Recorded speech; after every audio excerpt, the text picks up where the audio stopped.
Hello and welcome. My name is Skych, and today I'm going to show you some redstone machines that I find very useful.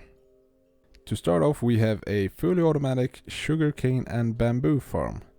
All you have to do is build it with a hopper and a chest, and it will fill up your chest by itself. The farm is really easy to build, and you don't really need that many parts to build it. All you need is one piston, one observer, one redstone dust, a dirt block for the plant to grow on, and a few building blocks that you like. And the sugarcane needs a water source next to the dirt block to be able to be planted. You can either build it like this with several rows next to each other, or if you are a bit tight on space, you can make a single machine with a hopper minecart inside a dirt block. You get the minecart inside the dirt block by simply pushing the dirt onto the minecart with a piston. And now you have your tiny self-sustaining farm. Next up we have a very similar farm, but it's for pumpkins and melons instead. It is still fully automatic, but it's built horizontally instead. You use the same parts as the first farm, with the piston, observer and the redstone dust, but the observer notices the state change in the plant instead of the growth of the pumpkin or melon. And you can even use the same collection system as the first farm with the hopper and chest. So it's a nice straightforward farm, as big or small as you want.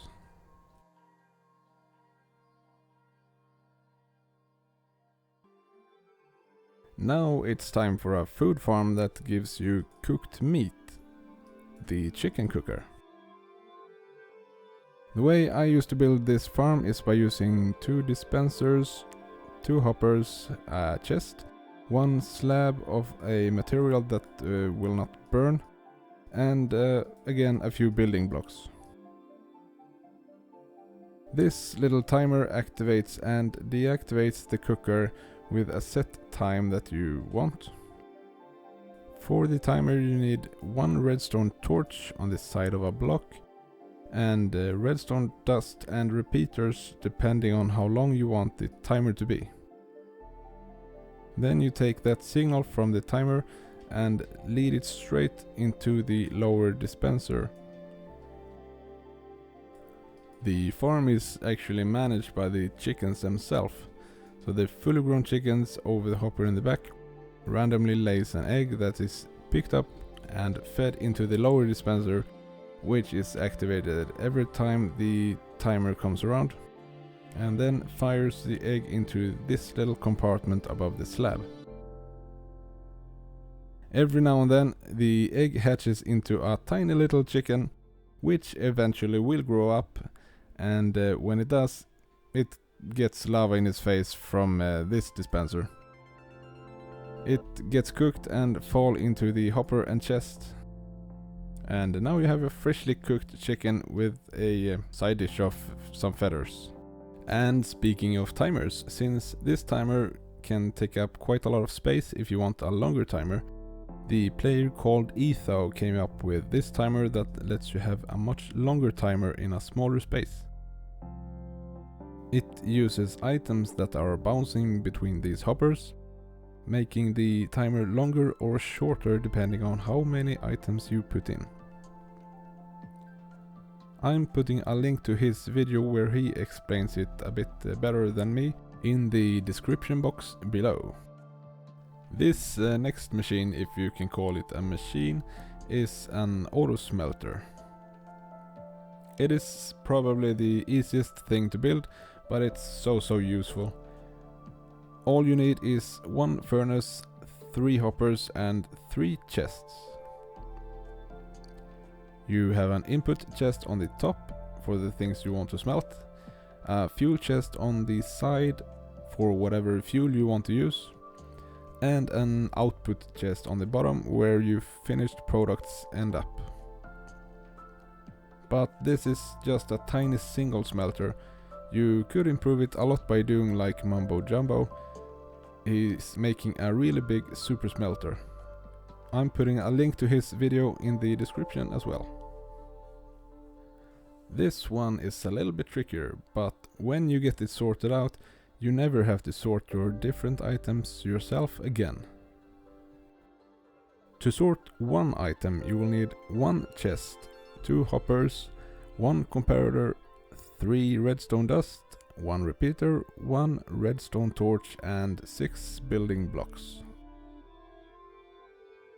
You will also need 41 pieces of the item you want to sort and 4 items of things you are sure you are not going to sort. I would suggest that you name a bunch of items that you can use as fillers.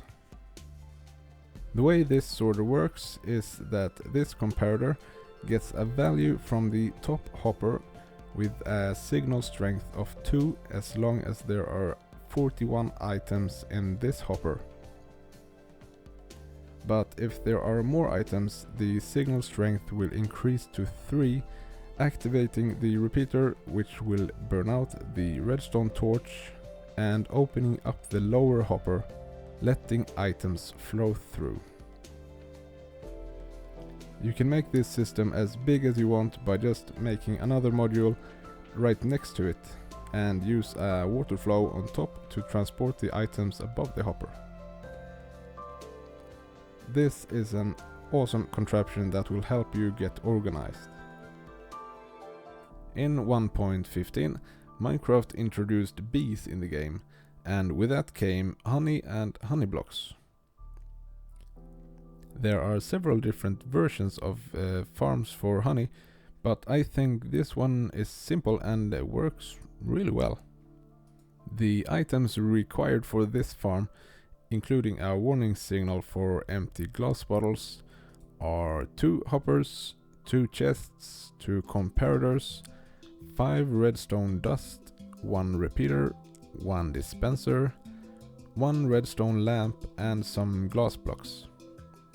And of course you need a beehive with some flowers close by, and the bees.